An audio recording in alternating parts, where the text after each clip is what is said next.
I'm just using a Maker Flow straw that come with the tumblers that they sell. I've got tons left over from previous orders and whatever, but they're really heavy plastic. They work really well for this. I just marked it off using the first one I made as a template. I'll put some measurements in my description, but it comes out to roughly 1/6, I can say it really, scale. But I just worked on cutting it through. When it wouldn't come off very easy, I went to the scissors, and that seemed to help. Those are really good fussy cutting scissors. I think they're Tim Holtz or something like that. They're pretty good if you see them at the craft store.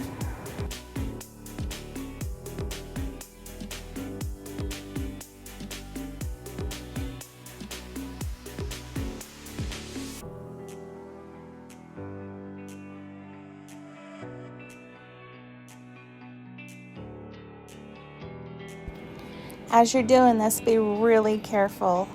I've come so close so many times to cutting a finger off. Don't do that. That would be awful.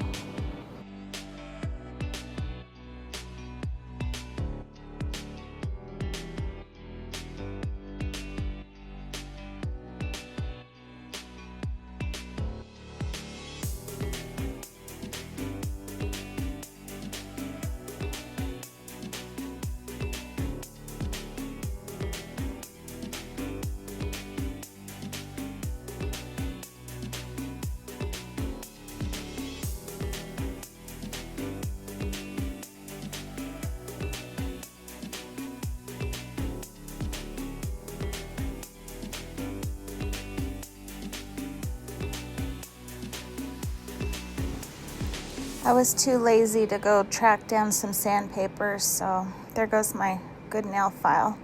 At least it's good for something, right?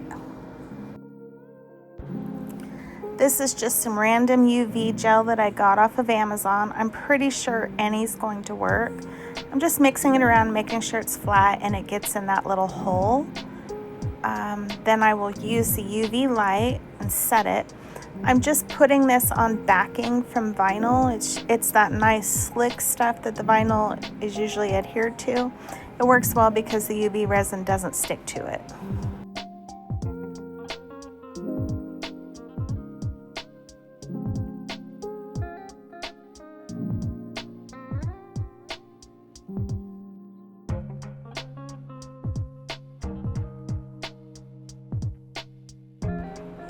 Just making sure it's nice and cured. These little flashlights sometimes can take a lot longer to cure than a nail lamp. And then I'm just going to go back in with those handy dandy trimmers and clean it all up.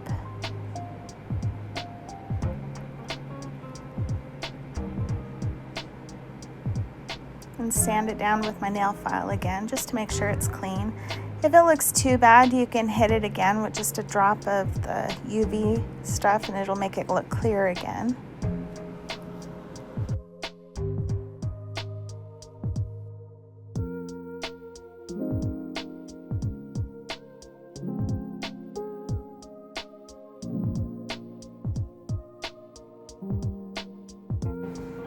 Obviously, I need to get into better practice of staying under the camera. I'm so terrible about that. I'm really sorry. And I'm probably a little more finicky than you have to be trying to get every little piece. I'm just trying to make it look seamless, essentially. And if you don't want to go this route, they sell some really cute molds on Amazon to make little jars as well that you just make with UV resin. I figured I had all of this stuff here, I might as well use it. And I had a wild hair, so I'm not patient enough to wait for mail to come. Here I am, perfectioning again. I'm just cleaning up the edge.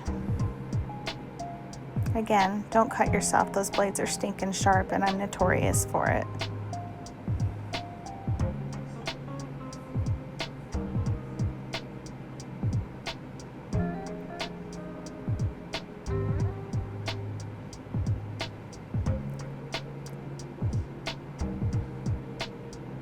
Gotta love it when it's a new bottle of glitter.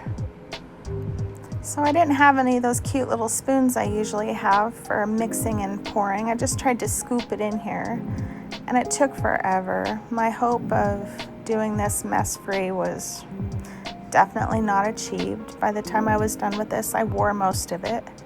You know how we are. We just walk into the store with glitter all over our faces. It's good. But yeah, I don't recommend this way. There's got to be a better way to do it. I need one of those cute little spoons.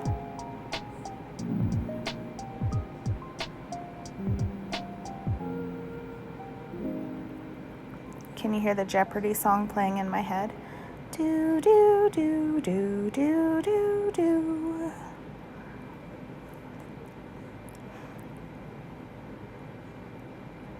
This is me thinking there's got to be a better way to do this. I'll save you some of the effort and I'll fast forward.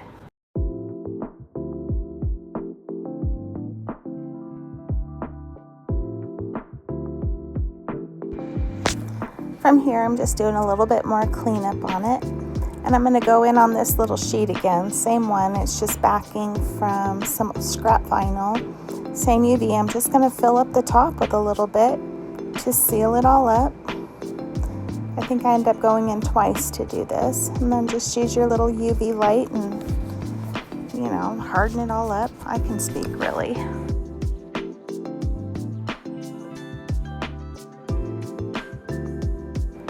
And surprisingly, when you're doing this, that UV gel can get pretty hot, so watch for that. It did get pretty warm on the end of this. I'm not sure why though. Takes forever.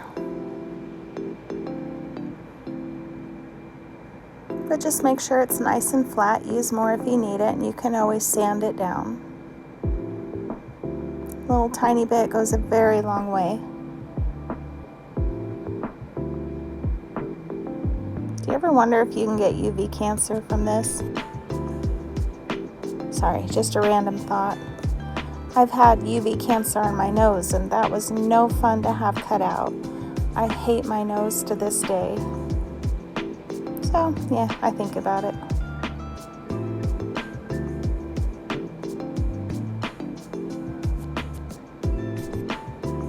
And just about the time I think I should fast forward this, I'll be done, right?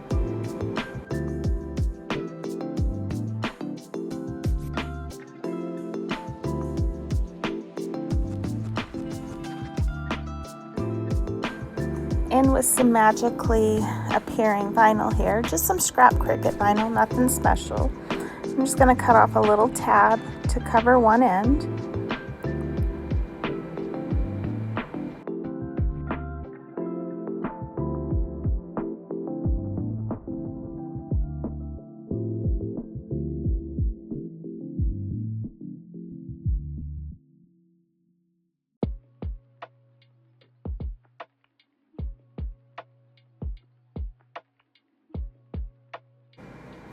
Then I just go in with these little scissors again and trim it up. Super easy. These ones are so sharp. I use them for fussy cutting all the time. It's probably one of my favorite pairs to own. Maybe they're like honeybees or something like that. I found them at Hobby Lobby though. And just carefully work your way around it, staying as close as you can. You can go in with a file and trim it up as needed. It won't hurt it any. At the top of the page, that black sheet, I had one piece of liner left, but I usually have a whole sheet of lines cut out for when I'm working on tumblers, and I think they're a little less than 1/8 of an inch wide, and just the width of your sheet, just under 12 inches. So those are handy for a lot of different craft projects, and I'll use that to create the lid, the lip, is that what you want to call it, on the glitter top?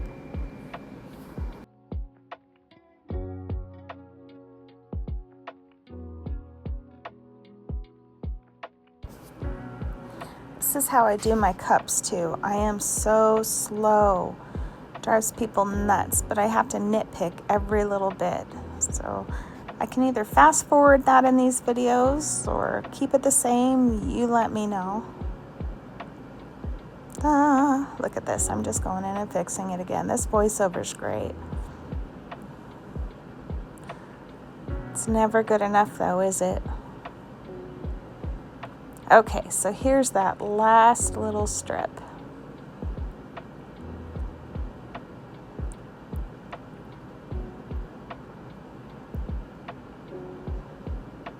So when you see me making my tumblers and putting those together, those things are sped up 5 times and it still looks like I'm moving really slow. I am. I've got a snail beat.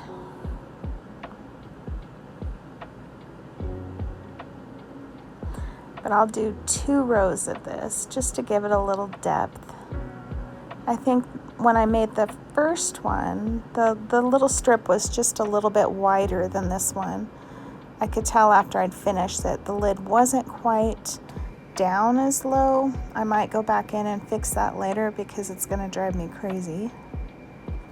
But just wrap it around. That vinyl, it usually adheres really well. If you have to keep it down, you could probably hit the side with a little bit of glue or even just a tiny bit of the UV resin to keep it in place.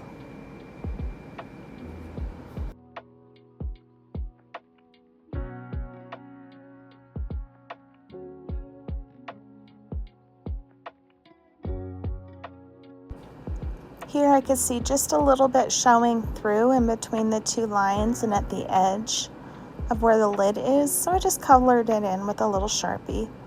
You can't even tell. And that's just the little bits of where the round top didn't quite meet up with the side pieces where I had sanded it.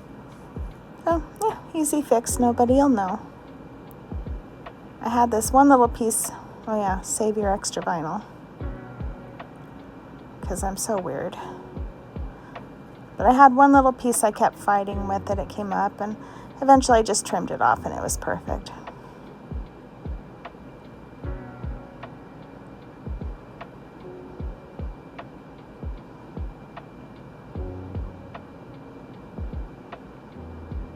So funny story, I brought in these little labels that I'd finished. It took me probably a whole day worth of trying to figure out how to print them this small and have them legible. They're so tiny, they're still hard to read, but it turned out I picked Pavo off my shelf and that is the one I forgot in there. How in the world does that even happen? So I had to go through and I'm looking at them, you can't see them, and yeah. I ended up having to go back and spend another 2 or 3 hours recreating this and making sure I didn't miss any. How is it that the first glitter I picked up is the one I missed? Go figure. So here I am, new label, and I have Pavo available. I felt so dumb, but here it is. And then I realized I didn't mark which one it was and had to try to read all those teeny tiny little ones. But eventually I found it after reorganizing them all. These are pre-cut out. I am going to put them in my shop. I don't know if anybody would actually want them, but I have them available. This is PDB's main set. There's a name for it. Oh my gosh, Michelle. They're core colors. You'll be able to find those in her shop. These are the ones that are always there. Look, I can manage to get it under that camera, really. No, I can't. Yeah, I'm really good at this. Here's a close-up. Thank you so much for watching. If you have any ideas, please share.